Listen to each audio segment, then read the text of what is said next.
بسم الله الرحمن الرحيم.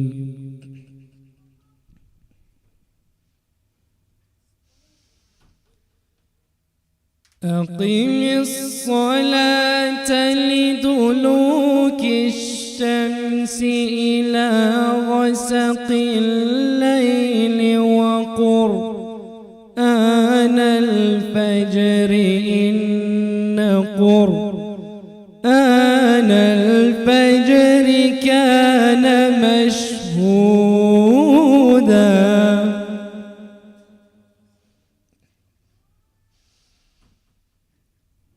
ومن الليل فتهجد به نافلة لك عسى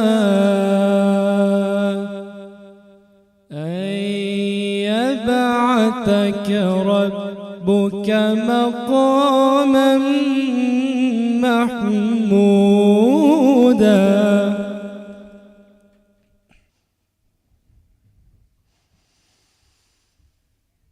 ومن تهجد به نافلة لك عسى أن يبعثك ربك مقاما محمودا.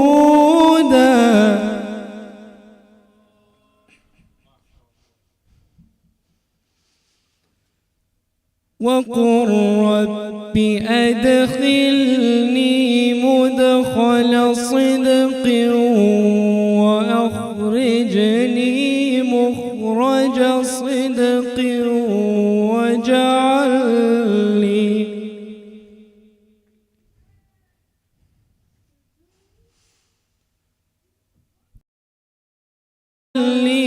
من لدنك سلطانا نصيرا.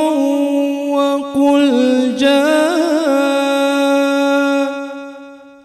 الحق وزهق الباطل إن الباطل كان زهوقا.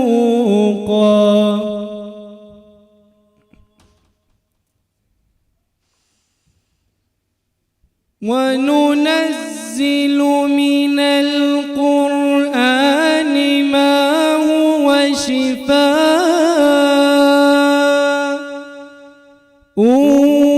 ورحمة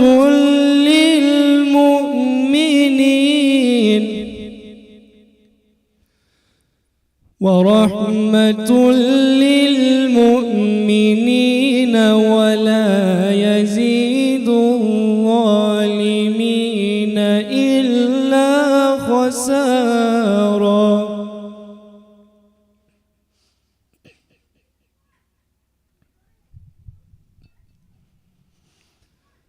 بسم الله الرحمن الرحيم.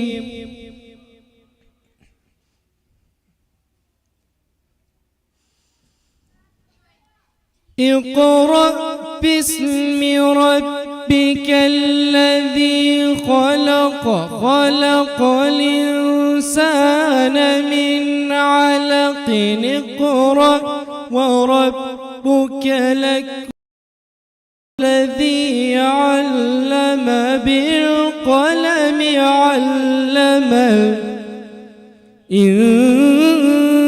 الإنسان ما لم يعلم.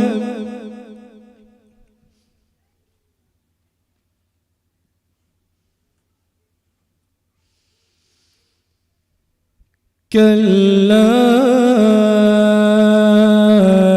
إن الإنسان ليطغى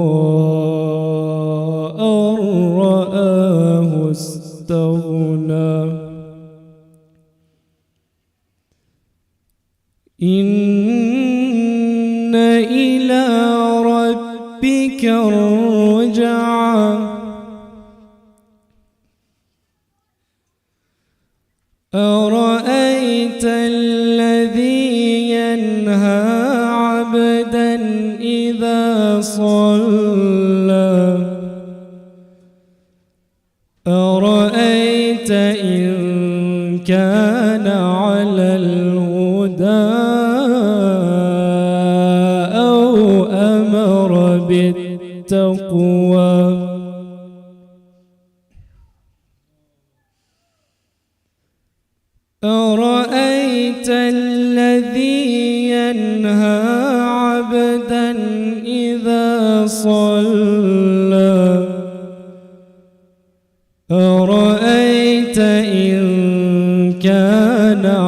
على الهدى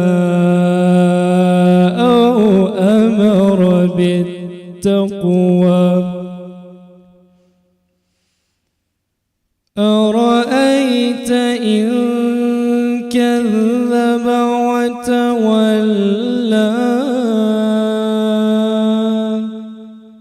ألم يعلم بأن الله يرى صدق الله العلي العظيم صل على محمد وآل محمد.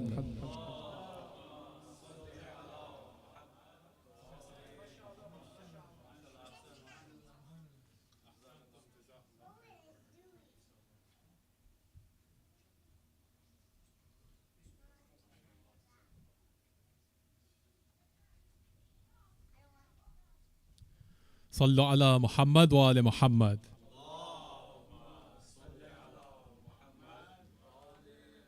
أعوذ بالله من الشيطان الرجيم. بسم الله الرحمن الرحيم. الحمد لله رب العالمين والصلاة والسلام على سيدنا محمد وآله الطيبين الطاهرين.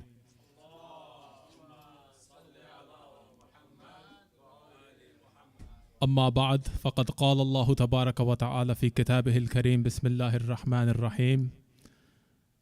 وننزل من القرآن ما هو شفاء ورحمة للمؤمنين ولا يزيد الظالمين إلا خسارا. صدق الله العلي العظيم.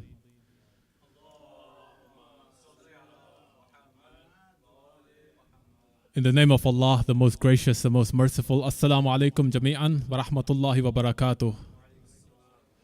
Congratulations on being gathered here on this blessed occasion, the birth of our beloved second Imam, Al-Hasan ibn Ali ibn Abi Talib. May the peace and blessings of Allah be upon them all.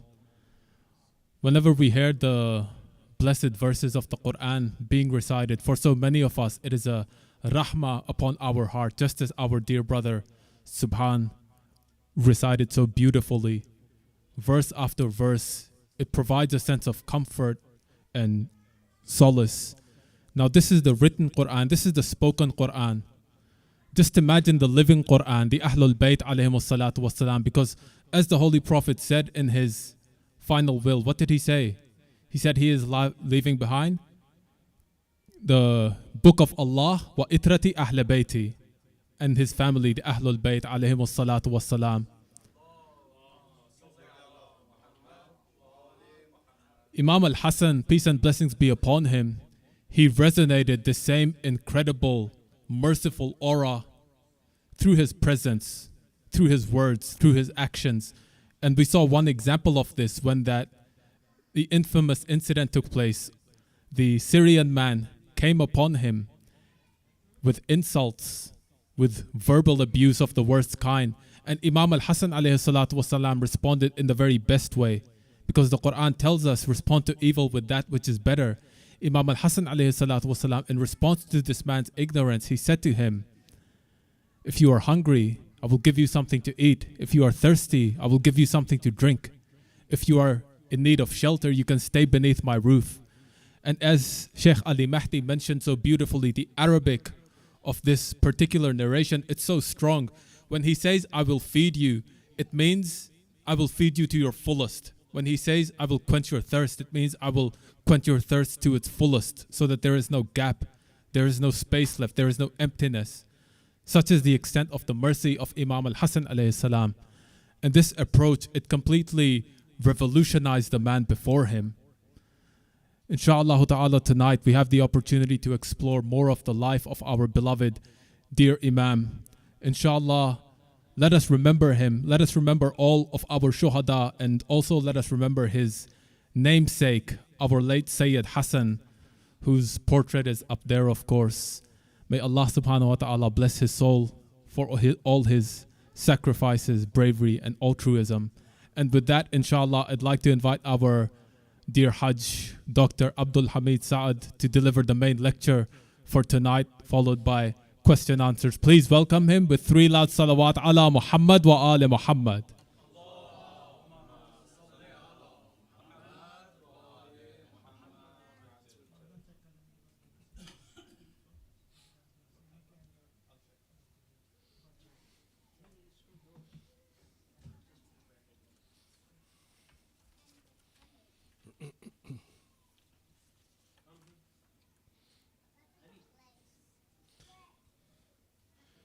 أعوذ بالله من الشيطان الرجيم بسم الله الرحمن الرحيم رب صل على محمد وآل محمد بسم الله الرحمن الرحيم رب اشرح لي صدري ويسر لي أمري واحلل عقدة من لساني يفقه قولي صلوا على محمد وآل محمد.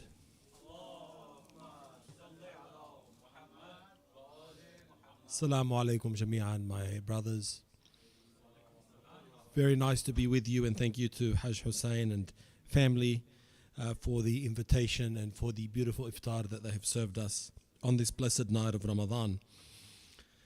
بسم الله الرحمن الرحيم وإذ ابتلى إبراهيم ربك بكلمات فأتمهن قال إني جاعلك للناس إماما قال ومن ذريتي قال لا ينال عهد الظالمين. When Ibrahim alayhi salam, when his Lord tested him with certain commandments which he fulfilled, he said, Allah said to Ibrahim alayhi salam, I will make you an imam over the people. Inni ja'iluka linnasi imaman. And Ibrahim alayhi salam asked Allah, and will you make leaders from my descendants too? From my lineage, from my bloodline? Allah answered, God answered, my pledge does not hold for those who do evil. Meaning Allah answered in the affirmative, yes, from your lineage, from your bloodline. I have chosen this lineage, I have chosen this genealogy. Allah chose, and that's why all Muslims, we say, Allahumma salli ala Muhammadin wa ali Muhammad, kama sallayta ala Ibrahim wa ala Ibrahim. It's the same selection process. Allah subhanahu wa ta'ala chose Ibrahim alayhi salam and his descendants and his lineage, his bloodline, and he chose Muhammad ibn Abdullah sallallahu alayhi wa ali and his lineage and his bloodline. Allahumma salli ala Muhammad wa ali Muhammad. So for those who say that there's no inheritance in Islam and it's not about bloodline and genealogy, the Quran is saying, Ibrahim alayhi salam, I've chosen you. And Ibrahim says, and my descendants too. And Allah answers, my covenant, the contract I have, I do not give it to the dhalimeen. Meaning, yes, of course, Ibrahim, you and your descendants. So we are here tonight, and I'm going to offer you some humble thoughts to celebrate and to commemorate the birth of Imam Hasan alayhi salam. Imam Hasan alayhi salam, of course, is the son of Imam Ali alayhi salam, our first Imam. And Imam Ali is called Abul Hasan, or his son, Imam Hasan Hasan Al-Mujtaba, the chosen one. And of course, Imam Hasan is the son of Imam Ali alayhi salam and Fatima al-Zahra alayhi salam, Sayyidat Nisa al-Alameen, the leader of the women. For all Muslims believe, Sunni and Shia, that she's the leader of the women of paradise. We, as the followers of Ahlul Bayt, we add Sayyidat Nisa al-Alameen. She's the leader of the women of all universes. She is the supreme lady, the most pure, as-Siddiqa. So this is the lineage of Imam al-Hasan. His father is Imam Ali alayhi salam, who is the nafs of Rasulullah. Imam Ali is the very self of Rasulullah. How do we know this? When the Christian delegation came from Najran and they did the mubahala, when they basically challenged Rasulullah sallallahu alaihi wasallam, and he said, look, if I'm lying, astaghfirullah, let's make a pledge. Let's go out into a field and make a challenge. You bring your family, I bring my family, and we make a prayer for God to destroy the liars. And the verse mentioned that the nafs of Rasulullah sallallahu alaihi wasallam was Imam Ali alayhi salam, because Imam Ali was there, Sayyidah Fatima was there, Hassan and Hussein were there, his family. And the ayah came down to Rasulullah. The Arabic escapes me here. Sallu ala Muhammad wa ali Muhammad. Help me, Brother Hussein. Allahumma salli ala Muhammad wa ali Muhammad. With the mubahala. وقلنا ندعو أبناءنا وأبناءكم وأنفسنا وأنفسكم. أحسنت. So أنفسنا وأنفسكم is Imam Ali alayhi salam, because it was Imam Ali that was with Rasulullah. So he's the same nafs. So the point we're making is that Imam Al-Hasan alayhi salam is from this pure, blessed genealogy. Now, I want to, in the short time we have together, to focus your mind on this key thought. To be a Shia is to perfect two battles. One within yourself through virtue and patience, and one beyond yourself against the false Khalifa who seeks to rule in the place of Allah. And this is what Imam Al-Hasan's life represented. He was a complete model of what it means to be a righteous servant of Allah subhanahu wa ta'ala. Both in two dimensions, at a personal dimension, meaning his personal piety, his virtue, his generosity, but in a more cosmic or transpersonal dimension, meaning the battle he undertook between good and evil, between the true Khalifa, which was him, and the false Khalifa of his time, the tyrant. So Imam Al-Hasan alayhi salam perfected both dimensions, the personal, his character, generosity and virtue, and the transpersonal, his struggle against the forces of falsehood, and his role in the broader divine mission of Islam. So what's the point I'm making here, so we don't complicate things? Your Shi'ism is expressed along two dimensions or two axes. One is personal, your own personal piety, your prayers, your good akhlaq, your character. You work toward your own personal salvation and your own personal good character within your community. But there's another dimension to being a Shia, which makes our school of thought unique. And that is a transpersonal or cosmic dimension. Because every Shia is working toward the establishment of what? The divine government on earth of Imam al-Mahdi. So this immediately transports us beyond the personal. Right? Is that making sense? Those two different dimensions. So Imam al-Hasan alayhi salam was the perfection of these two dimensions. Raised in the house of prophethood and imamah. His generosity was legendary. So this is the personal dimension now, the man himself. How he lived, how he dealt with the people in his immediate surroundings, his character. A man once came to Imam Al-Hasan alayhi salam asking for help. And Imam Al-Hasan did not just give the man what he needed. If someone comes to ask you for help, maybe someone is poor or hungry, maybe you're overseas, let's say you give them the equivalent of $5. And that's enough to get them by maybe for that day. They can buy lunch, they can buy a dinner for one day. Or maybe you gave them enough to buy one meal.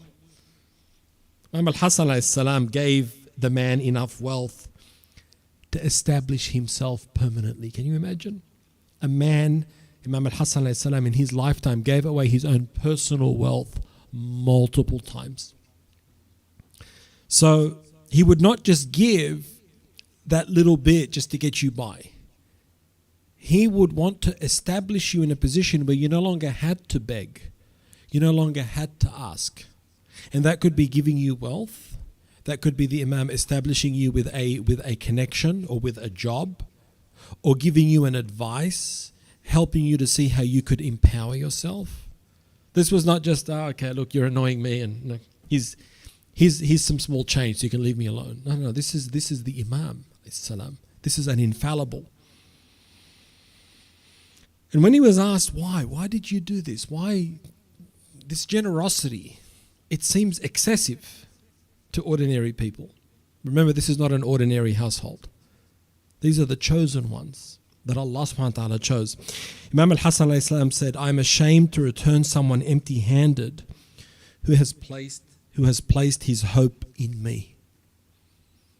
Look at the dignity, look at the empathy that the Imam had for his fellow human being. So, true generosity, Imam Al-Hasan is teaching us, is not just to relieve suffering temporarily. It should be our aim to end suffering at its root, which ties to the second dimension, which is the broader dimension. Why is there suffering in the world? Why was there suffering at the time of Imam Al-Hasan alayhi salam? Do you know why? This is our perspective, our school of thought. Because his father was denied the Khilafah. Had Imam Ali alayhi salam been the governor, would there have been injustice and suffering and nepotism? So the suffering is because of poor leadership, poor decision making, which is why to be a Shi'i, you're aware of alleviating suffering at a personal level, helping the person, but also at the larger level, transpersonal, governmental, cosmic, earth level. That's why a Shi'i always has a geopolitical awareness of reality. He has to be interested in politics. You have to be aware of what's happening in your world. This is what Imam al-Khomeini Qaddasallahu sirrah said about the faqih, who is the leader of an Islamic government. It's not just you have the turban and you understand jurisprudence. You have to be a geopolitical strategist. You have to be an analyst. You have to be aware of the enemy and what they're up to. You have to be aware of warfare, technology. This was Imam Ali alayhi salam. Was there any area that he didn't master? So imagine, and we're talking about Imam Khomeini. He said that if the Muslim Ummah did a majlis aza is when someone dies. From now till Qiyamah, for the fact that Imam Ali did not assume the Khilafah after Rasulullah, it would not do it justice, the tragedy, the calamity. This is our perspective, because within 40 years you have a Karbala. You have Imam al-Hasan being poisoned. You have Bani Umayyah taking over, destroying the religion. The very enemies of Rasulullah took over. He declared them tulaqa. When he came back from Medina to Mecca, he said, go, I will not punish you. But he knew that they were enemies and that they had become Muslim at the last minute to save their skin. They held out, but they were enemies. They had hatred for Rasulullah and for Imam Ali alayhi salam, right? Who are we talking about? Abu Sufyan, Muawiyah, Yazid, deep enmity. And these were the people that took over the Islamic government, took over the Islamic treasury, that created the hardship for the Muslims, because the Islamic treasury was being plundered, was being misused, and people were left deprived and begging. So Imam al-Hasan alayhi salam was forbearant and patient. Despite constant attacks, betrayal and persecution, he never acted out of ego or personal revenge. And this is what we have to understand as Shia today. We look at our ulama, we look at our leaders, we look at those who are in positions of authority, and we say, why don't they do this? Why don't they do that? Why don't they just end it all and do this? It's like, you're not understanding the bigger picture. You have to understand our history. These men in charge today who have a connection with the infallibles, they're not ordinary men. They're not making ordinary ego-based calculations like you and me to get revenge and to do this and blow this up. That's not how it works. Imam al-Hussein alayhi salam, after Imam al-Hasan was martyred, was poisoned, it was 10 years before the uprising of Karbala. A decade, right? We have to know our history. So this is number one, the personal dimension which Imam al-Hasan alayhi salam perfectly manifested, his personal virtue. And number two is the transpersonal dimension, the cosmic battle. The struggle between the true Khalifa, who is the divinely appointed leader. Why is the leader divinely appointed and not chosen? Because Allah says, Inni ja'iluka linnasi imama. Ja'al ilahi. I will choose you. I will choose. Because if we let humans choose, how do humans choose? They just say, well, this is the most popular person. But this is the human being who doesn't have the knowledge of Allah. Allah chooses. This is my man. Follow him. Surah Al-Baqarah, Allah subhanahu wa ta'ala set a test for Bani Israel. He said, I'm going to make Talut your king. Talutun Malaka. And Bani Israel said, if you want to look up the reference, I believe it's Baqarah 2:247. And they said, how can he be a king over us when he's not wealthy? And he's young. This was also the argument given against Imam Ali. You're only 33 years old. We're in our 60s. We're older than you. Plus, is it really fair that you have in your home, your lineage, the prophethood and the khilafah? Leave something for us. So they took it like it's like a football, something that can be traded, very dangerous. So Imam Hasan alayhi salam understood the battle between good and evil. He was the rightful Imam, divinely chosen, upholding the path of Rasulullah sallallahu alaihi wasallam. But even though he is the divinely appointed, chosen Imam, he still needs supporters to give him nasr. We think that because we are on the path of haqq, we will just automatically win. We think that sometimes, right? Why aren't we winning? But the haqq needs support, needs people that make sacrifices. And the people at the time of Imam al-Hasan were not willing to make the sacrifices. The people of Kufa would turn and they could be bought, and they were fickle. They lost faith. So the Imam alayhi salam was put in a very, very difficult position. Right? And you say, well, if the Imam is infallible and Allah chose him, can't he just do some sort of magic? Isn't he like Superman? Well, he could, and Allah could if he made the dua to Allah. But that would defeat the whole purpose that we see in the beginning of the creation story of the Quran, where Iblis challenged Allah. This creature you made, I can deceive him. He'll never truly submit. So if Allah subhanahu wa ta'ala manufactures the nasr in a robotic, magical way, like a miracle, then Iblis is proven right. So we have to wait all of these generations up until now, until there's enough conscious humans that would willingly give the Imam nasr. Are we understanding what the point I'm making here? This is a cosmic battle. Because why is the dhuhr taking so long? Why is the reappearance taking so long? Can't Allah subhanahu wa ta'ala see what's happening in Gaza? Can't he see what's happening in Lebanon? It's taking long because we are not ready. Just like at the time of Imam al-Hasan, he didn't have the Ansar or the supporters. So, just as Imam al-Hasan alayhi salam was surrounded by betrayal and disloyalty, the Shia today are politically persecuted. They find themselves militarily surrounded and undermined from within by collaborators. The Shia of today, especially in Palestine, Yemen, Iraq, Iran, Syria, Lebanon, and beyond, are facing a new Muawiyah, a new Bani Umayyah, a new false Khalifa that has now shown itself to the whole world just in the last week. Mass massacres and beheadings and killings. This is the new government they've installed in Syria. So all the Muslims now have to unite to see the reality. So my brothers and sisters, just a few final points. The final goal we're working toward, and the goal that Imam al-Hasan was working toward, was the establishment of the divine government on earth.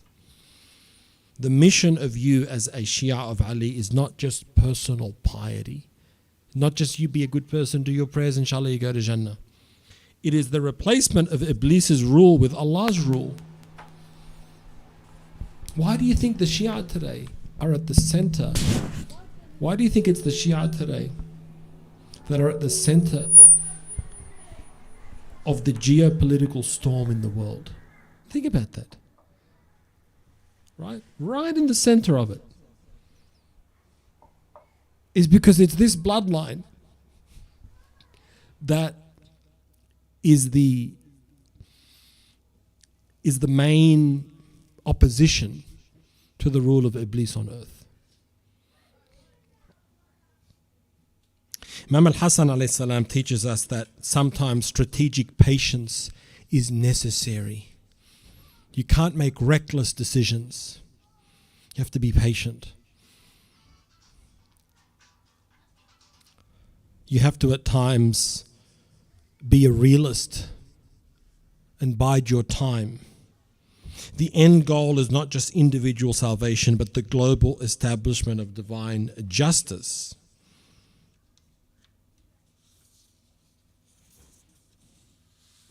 So, develop personal virtue. Be like Imam al-Hasan alayhi salam, generous, wise, patient. Recognize that the battle is not just about yourself and your salvation. Prepare for the return of Imam Al-Mahdi alayhi salam. Every action we take today must be geared toward establishing divine justice. Even at your personal level, you do a workout. You want to get in shape. Dedicate your workout to the Imam. He's your qa'id, he's your commander-in-chief. Give him that salute. So I want to have a fit body to be prepared.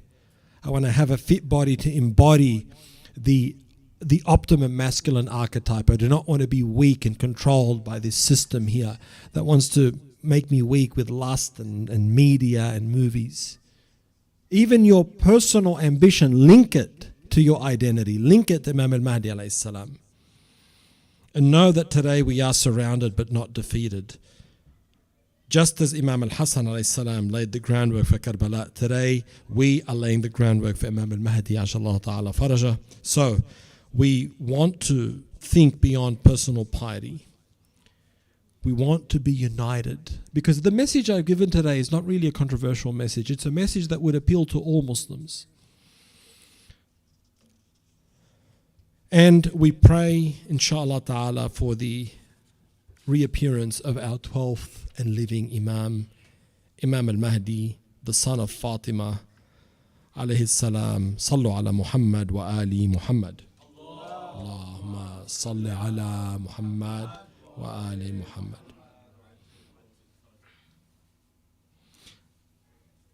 Thank you, brothers. Any? Inshallah, we just have a short Q&A. Inshallah. And then, inshallah, if anyone has any questions, thoughts, or feedback, feel free to share. One thing I do want to ask, as you mentioned, there is this situation that is arising in Syria. Yes. And this often brings despair to the hearts of many of the Muslims, even many of the followers of the Ahlul Bayt that I know. And some of them reach a point where they say, we shouldn't have invested any energy into, these issues involving other sects, involving Palestine, because it just ended up all wrong for us. It Yes. just ended up with us in a weaker position. Now, how does one address those kinds of negative thoughts? My thought is always that it doesn't matter where the truth or the haqq leads you, you still strive towards that path, even if it makes you weaker, even if it makes you less wealthy. You just keep striving, and there is always a light at the end of the tunnel. What's the best way to try and navigate those thoughts? It's the second dimension, the transpersonal dimension, because the person that says we got nothing out of it is thinking about personally, dunyawi. So that's why the whole point of my talk is you've got to look at your Shiism according to two axes, the personal and the transpersonal. Because if you don't take that wider lens, you will feel cynical, defeated, and negative. Because you're looking at it through a very narrow personal lens. Does that make sense? Yes. Yes, brother.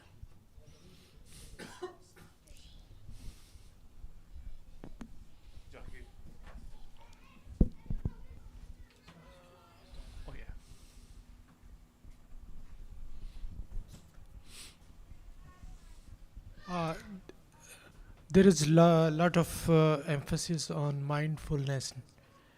Can you explain some? Mindfulness? Try to link it to the lecture, Hajj, because that's a very broad question. Link it to what I talked about, if you can. No, it's not probably. It's not very much related. Can you is it something we can follow, being Muslims? When you say mindfulness, meaning as a relaxation technique or a technique of calming the mind, or yeah, I don't think there's any problem with it. In general, as a Muslim, you can follow any methodology as long as it doesn't conflict with your aqeedah or your doctrines. So, with something like mindfulness, it's simply a practice, right? It's a practice to calm the mind, to make you less stressed, less anxious, to make you more self-aware. So it's about the intention or the niyyah versus the source of it. So you might say, but mindfulness started with Buddhism. It has Buddhist origin. So I can't. No, I don't think that's right. It's like, okay, but I'm not using it as my religion. I'm using it as a technique or a strategy or a tool, independent of its origin. That's my take. Yeah. Otherwise, that's called the genetic fallacy in logic, because you say because the origin of something was this, then the whole thing is dismissed. Right? It's like people say, because this guy talking is Shia, don't listen to him because he's wrong. But you didn't listen to what he said. Or this person is Sunni, don't listen to him. That's illogical. You listen to the person, you don't put a label on them. Just listen to what he's saying, if it makes sense or not. So if mindfulness helps you feel less stressed, helps you become more focused, and is not violating your aqidah, it's not creating doubts about your religion, no problem. Does that make sense, Hajj? Yes, thank you. Thank you. Don't worry too much about the label. Right? Inshallah.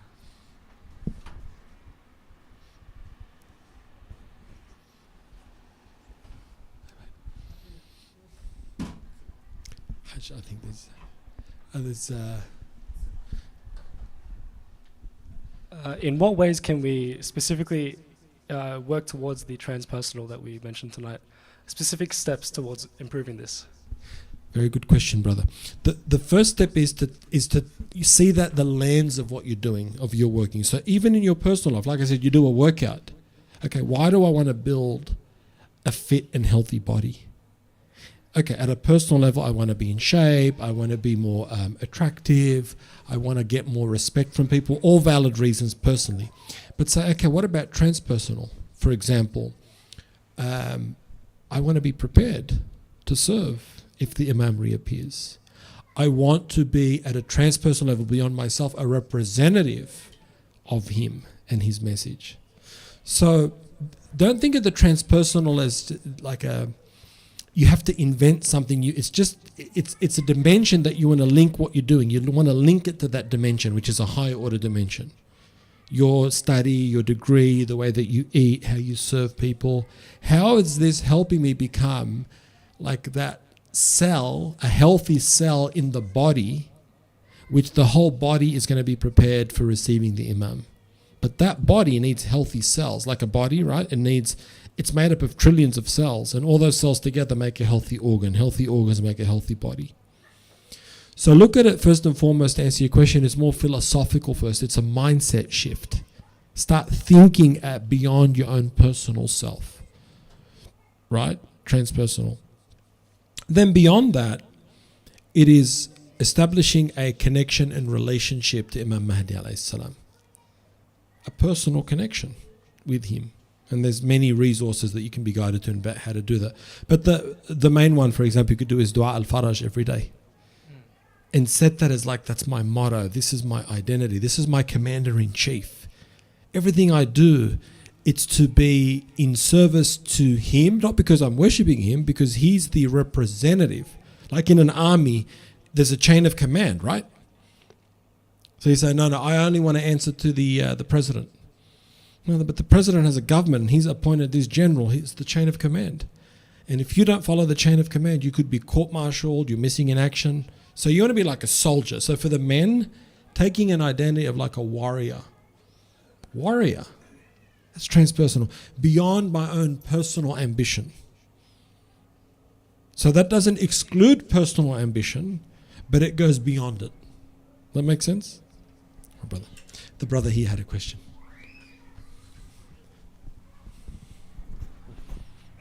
Thank you very much. Thank you, brother. Like you referred to this issue of Syria and Gaza, for example. Yes. So we see this, it's definitely everybody should be concerned about what is going on in Syria and Gaza. Definitely, it's very bad. But talking about this Alawi people, so I'm confused, is it like Shia people, or they have different ideology, what relations they have we in common, for example, as a Shia Snashari, and at the same time, like this is the continuation of Bashar al-Assad. So whatever he had been, like so far as I know, like he has been the Baas party, like some sort of like a dictator, and like communistic or socialistic view, stuff like that. So why we should own those people as a Shia, and the implication of their policies, like before that, the way he ruled Syria, and that was also very bad era when they were dropping barrel bombs on the civilian. They destroyed the government itself destroyed the whole of the Syria, like the Halab and certain other cities, which is not even possible to live over there. It's so much toxic because of that bombardment. So how we can as a Shia Asna Ashari, how we can relate with them ourselves? Yeah, well, it's a great question because it relates to the biography of Imam al-Hasan. This is one of the biggest sticking points because Imam al-Hasan signed a peace treaty with Muawiyah. You know that? Yes. So how do you answer that question? I'm not putting you on the spot, but that's because now we're living at that time. So we have to get rid of this idea that as Shia we are in a way, we have to be these purists, and we have to just be above everything and above politics, and there are political realities. Imam al-Hasan was faced with a political reality. The political reality was the people around him did not have enough faith to fight, and that Muawiyah was a very cunning politician, and he used bribery and treachery, and in the end the Imam said, I can't do this, because if we continue, more of the Shia will be slaughtered. So he had to make a political compromise. This is your Imam, an infallible. So I want you to look at things from the perspective of, we can't be armchair critics, right? The Shia hierarchy, the leaders today, have to make compromises. The standard isn't that Bashar al-Assad has to be perfect. He's got to be only less evil than these Bani Umayyah that are chopping people's heads off, and at least he doesn't block the supply of weapons to the resistance. Whereas these guys, within 2 weeks, have allowed Israel to destroy all the military bases and have said, we don't want to fight Israel. So we have to use political common sense and not allow people to infiltrate our mind. First thing, you have to be a political realist, like Imam al-Hasan alayhi salam. Does that make sense? That's true, but once again, like Bashar al-Assad, if we I don't want to really make it political, brother, but Bashar al-Assad. We're here to celebrate Imam al-Hasan. Since you refer to that I'm one. answering you, but I don't want to have a political dialogue with you. Yeah. So if you have another question, please. Because now you're in a debate with me. Do you have any other question?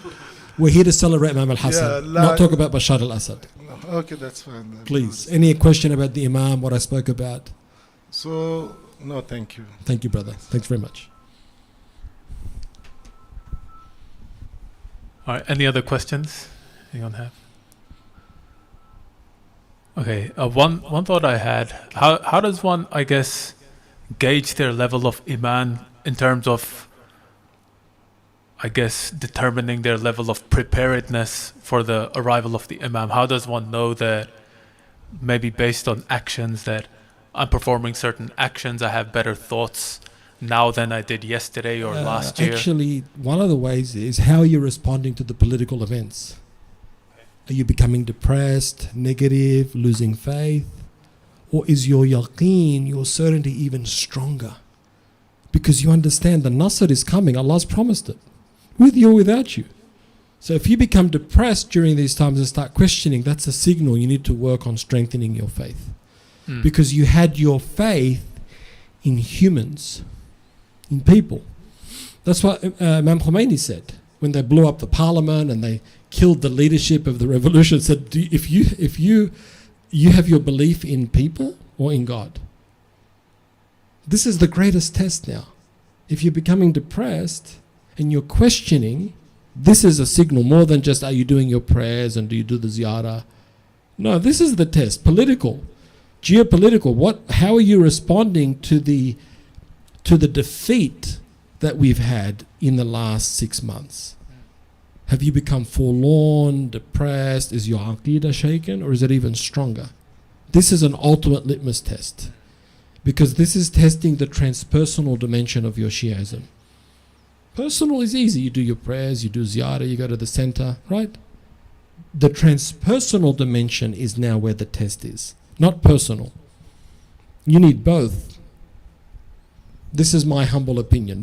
I'm giving you my thoughts. So I'm not a scholar, I'm not a jurisprudent, I'm not a faqih, I'm just a simple ordinary man giving you my analysis. So you have to measure it according to your aql, your intellect. All right, Jazakallah khair. All right, brothers. Sallu ala Muhammad wa ali Muhammad. Allahumma salli ala Muhammad wa ali Muhammad. Thank you very much.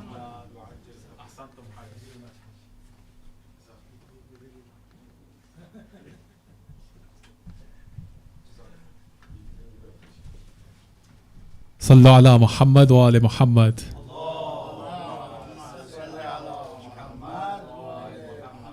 Ahsantum Hajj, Jazakallah khair. As always, incredible lecture and incredible question answer that followed.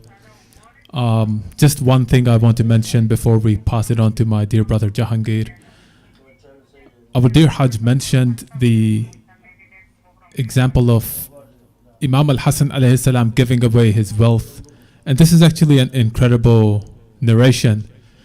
It mentions that on 2 occasions in Imam Al-Hasan's lifetime, on 2 occasions he gave away all of his wealth. In other words, everything he owns, he gave it all away, and he started again at ground zero with nothing on 2 occasions. And on 3 occasions he gave away half of his wealth. Once again, this is the rahmat of the living Quran. This is the mercy of the Ahlul Bayt alayhimu salatu wasalam, the embodiment of the words and guidelines of Allah subhanahu wa ta'ala. Inshallah ta'ala, this Ramadan, we can try our best to follow them and have as our Hajj mentioned, our personal and transpersonal lives in sync, so that inshallah we can be prepared for the coming of our final Imam. Ajjalallahu ta'ala farajahu sharif. And with that, I'd like to invite my dear brother Jahangir to recite Manqabat for tonight in Urdu for the love of Imam Al-Hasan alayhi salam. Please welcome him with a loud salawat ala Muhammad wa ali Muhammad.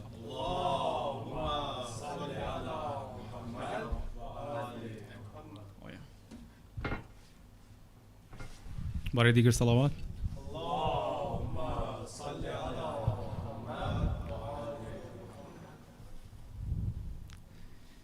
Mohsin Naqvi शहीद के चंद अशार एक बार सलावत पढ़ दीजिए.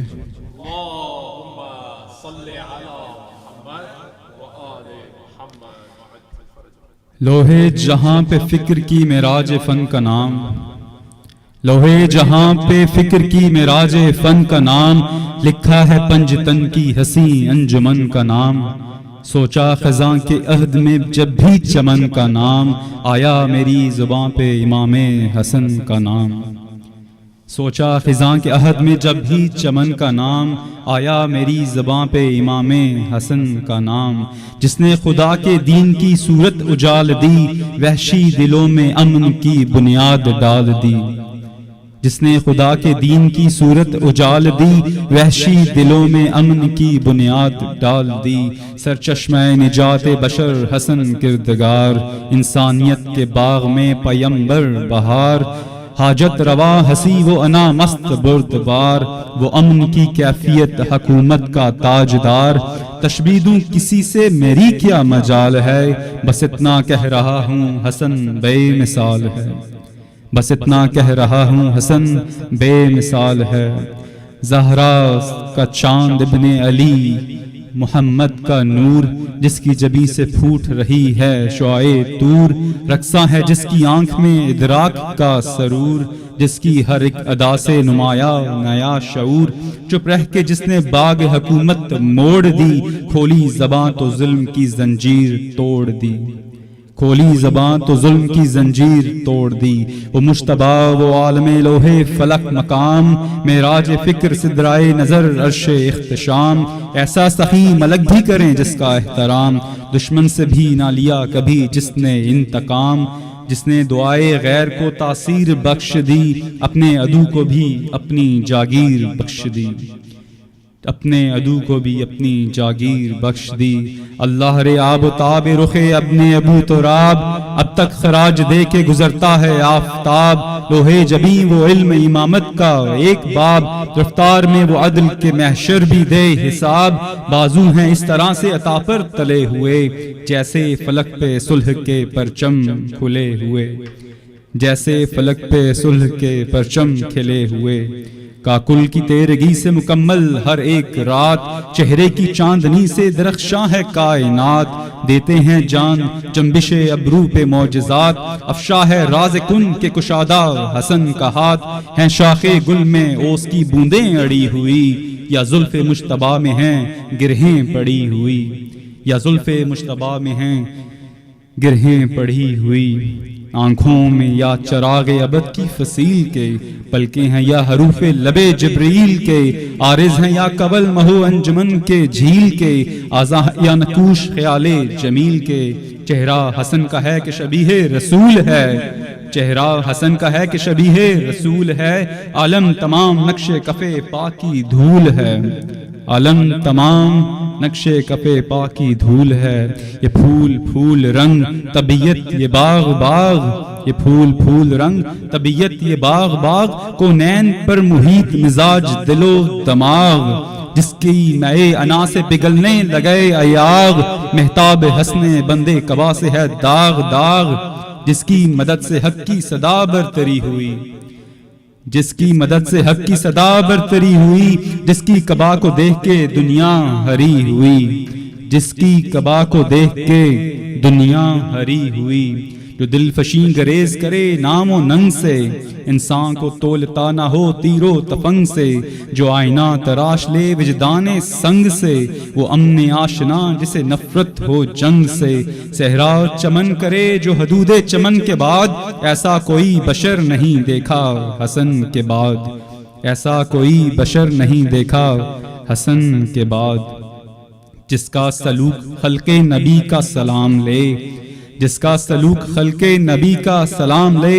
حق دے کے جو عدو سے حقیقی مقام لے, دستے اجل سے ہنس کے جو رختے دوام لے. ایک جنبش قلم سے جو پرچم کا کام لے, سلطانی بہشت جسے کردگار دے. سلطانی بہشت جسے کردگار دے. وہ کیوں نہ تاج و تخت کو ٹھوکر مار دے, وہ کیوں نہ تاج و تخت کو ٹھوکر مار دے. ٹکرائے گا حسن سے کہاں کوئی بے نسب, ٹکرائے گا حسن سے کہاں کوئی بے نسب. یہ وجہ ذوالجلال وہ ابلیس کا غصب, حیدر کہاں کہاں کوئی فرزند بنت شب. زہرا اسے کیا ملے کوئی حمالہ الحطب. بیعت کی بحث ہی سر محفل فضول ہے, بیعت کی بحث ہی سرے محفل فضول ہے. وہ پیکرے خطا تو یہ ابن رسول ہے, وہ پیکرے خطا تو یہ ابن رسول ہے. صلوات.